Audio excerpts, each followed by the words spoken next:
Guys, we can't believe it has been 11 episodes of this vlog and we haven't done an episode on PennyLane yet. The greatest golden retriever there ever is and will be.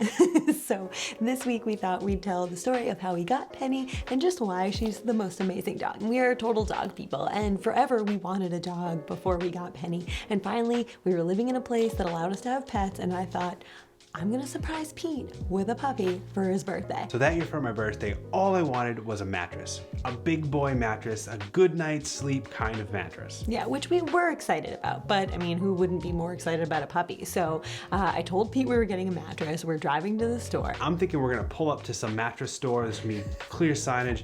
She pulls into this building. There's like no signage. I'm like, where are we?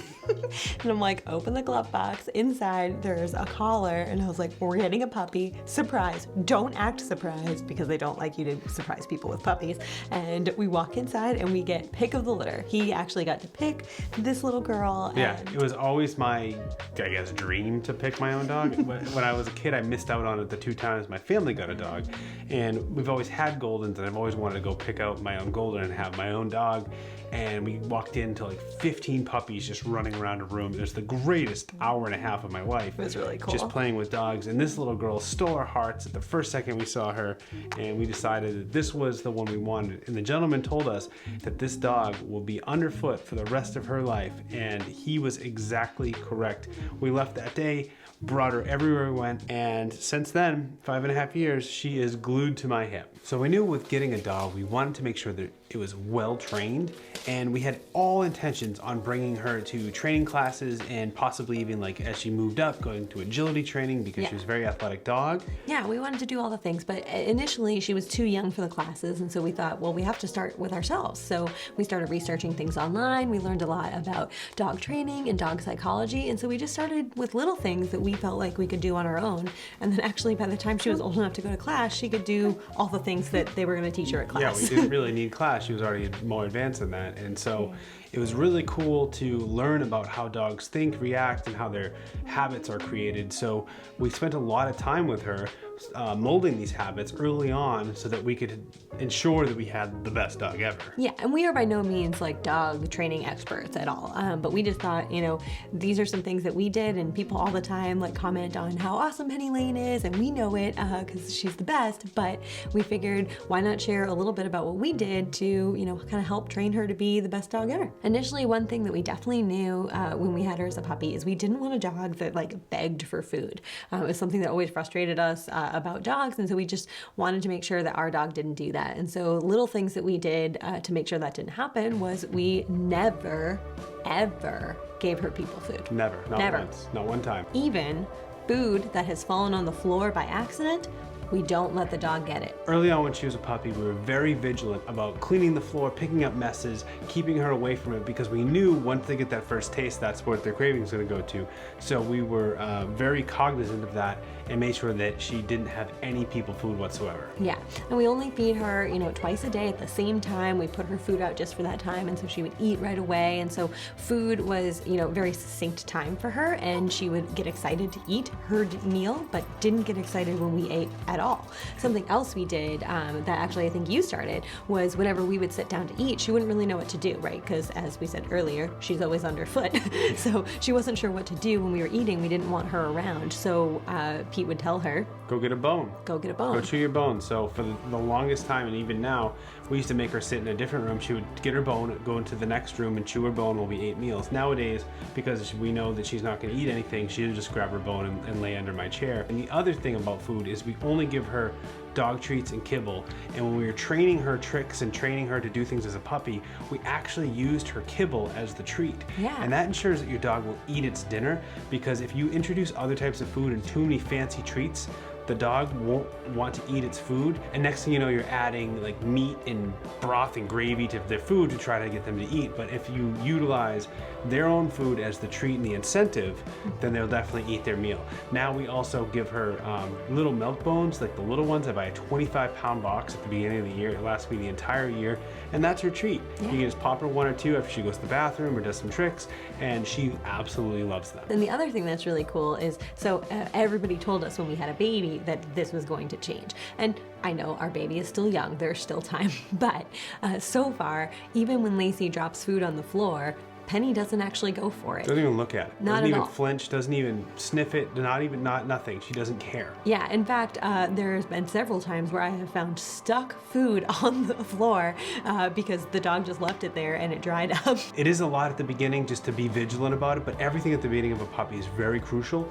And so that's going to be a theme throughout these next few things we talk about is you have to do a lot of work up front, but then you get a lifetime of like the best dog ever. Number two, what you need to do is crate train your dog. I know there's a lot of people that are anti-crate, they don't want to put their dog in a cage, but when their dog is a puppy and at a young age, what it needs is a secure place, some safe place that it knows it's theirs, and you need to make sure that that cage is just big enough so the dog can turn around and lay down. And that's not like in a mean sense, right? You're not trying to like create a small space for the dog, but there's actually a lot of reasoning behind it. We're doing this because we're trying to house train the dog. So the dog will not go to the bathroom where it sleeps. And that is a fact. But if you could put it in a crate and the crate has too much space, the dog will choose one half of the crate to go to the bathroom in and they'll sleep in the other half. So you have to make it just the big enough size for the dog to sleep. And as the dog grows, you move the crate to keep it the same size as the dog. And that way the dog knows the difference between where it sleeps and where it goes to the bathroom. Yeah. And that kind of leads us into the next part. We actually, so in our last place, we didn't want the dog to pee all over the lawn and ruin the grass, especially because we were renting at the time. So we found a small fence and we had a small fenced in area that had an open gate for it, and she would just let herself in there to go to the bathroom, and that's where we trained her to go.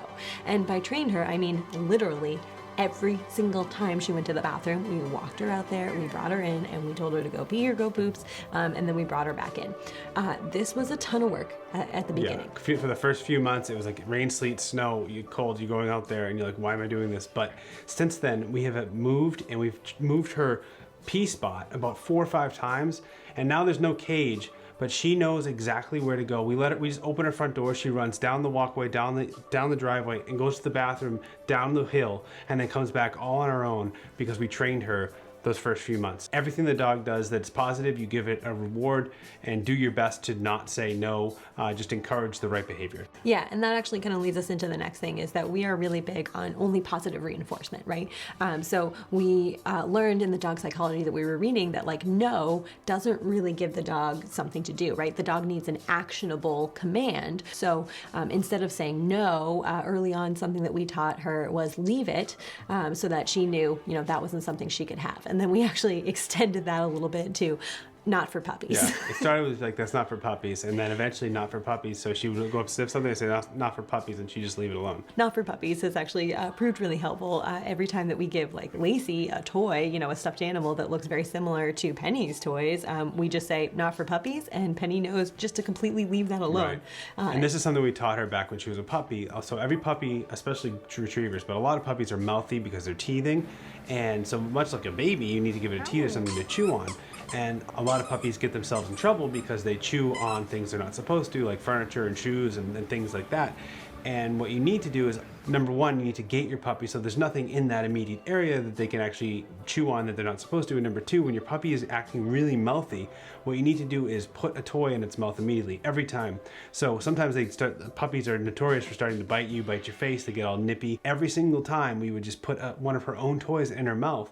And now it's translated, every time she wants to play, she immediately gets a toy. Every time she gets excited, she gets a toy. Every time, like it just becomes an instinct that she puts something in her mouth. And that takes care of any, notion of her chewing on something, her biting something that she's not supposed to.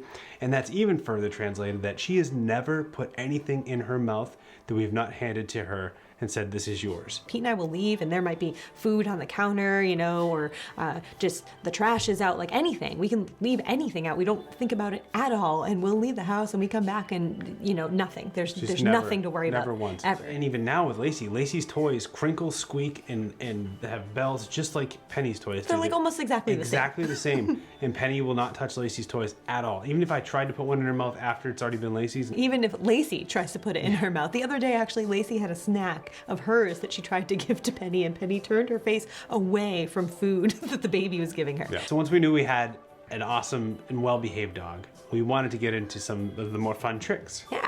And really for this, the key was that we both had to be on the same page. We had to make sure we were using the same commands every single time, and there was just lots of repetition involved. And honestly, the first couple tricks took a while, but now, I mean, if we want to teach her a new trick, it's like we just try something for a couple days and she's got it. Right. Because she knows that she's about to learn something and she's interested in it. So, and again, the other thing, as Pete mentioned before, is positive reinforcement with those treats and lots of love and attention. So the key to doing more intensive tricks is to build off the commands that you've already taught them, like sit, stay, lie down, those types of things. So I'll show you what I mean by this. Penny, get in your spot. Get in your spot.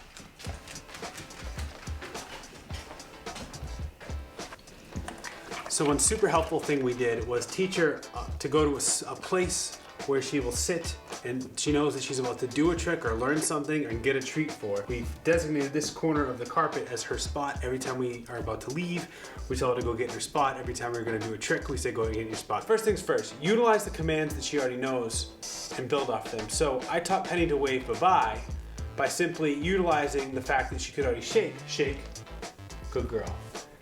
We already had that one down. And now, in order to do bye-bye, all you do is pull your hand slightly away and say bye-bye. Bye-bye. Good girl. And then as you continue that, and as she does that without your hand being under it, you can move further and further away to where you are. Bye-bye. Further back, and she knows what to do, and now it looks like she's waving. It's very important when you originally train your dog the basic commands to use a verbal and a hand signal. That will be very helpful in order to build tricks off of other tricks. So I really wanted to teach her how to play dead like you saw in the opening sequence. So I used the down command, the over command, and the stay command, just built on top of each other. And through repetition, I was able to use my hand as a finger gun and then change the commands of down and over to bang and bang bang. Through repetition, she was able to understand that. So this is the final trick. We say bang, bang, bang. Good girl. Make sure too to give them love and attention and not just the treat. So Rhi, what are some of your favorite things about this dog? So one of my absolute favorite things about this dog is that she actually is an alive teddy bear.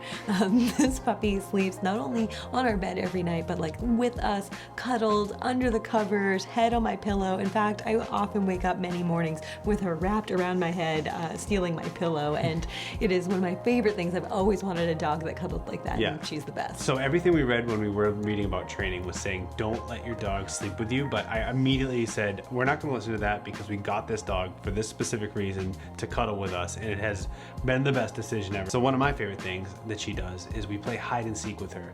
Now this started as a game we used to play where we'd hide and she'd have to come find us, and then we've kind of transformed it into we'll take one of her toys, hide it in a room in the house, and tell her to go find it anywhere in the house. And she immediately just goes on a Sherlock Holmes mission. We call it Sherlock Bones. And she goes and finds the toy and brings it right back to us. Yeah, it's awesome. And actually, even recently, we were able to teach some of my cousin's kids to hide the toy for her. And it's really fun for her to watch her play with the kids in the same way. And it's one of her favorite games. She gets really excited. Yeah. And that's another thing that I love about her is this dog is the greatest with children. And most retrievers and labs and this kind of breeds are great with kids, but she is like the best with kids. She listens to them. They can give her commands.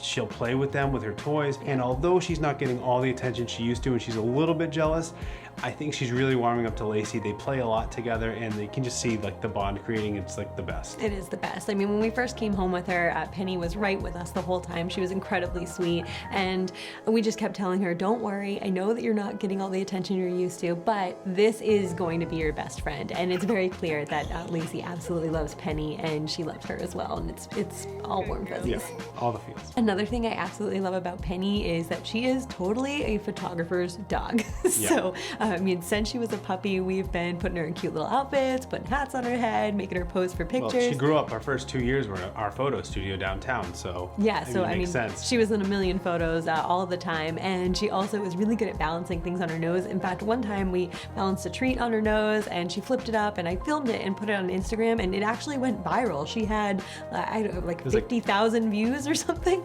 Yeah, it was like 50,000 views in a few hours. It was crazy. It was the first time anything we've ever done went viral. And finally, this dog is the retriever of all retrievers. She loves playing fetch with balls, sticks, and we taught her how to catch frisbees. Basically, you throw anything, she wants to get it and bring it back to you. That's her #1 jam. And so we just want to wrap this up by saying thank you for learning a little bit about PennyLane, our first baby girl, OGBG. And if she's not on camera, know that she's directly under our feet, just off camera, all the time.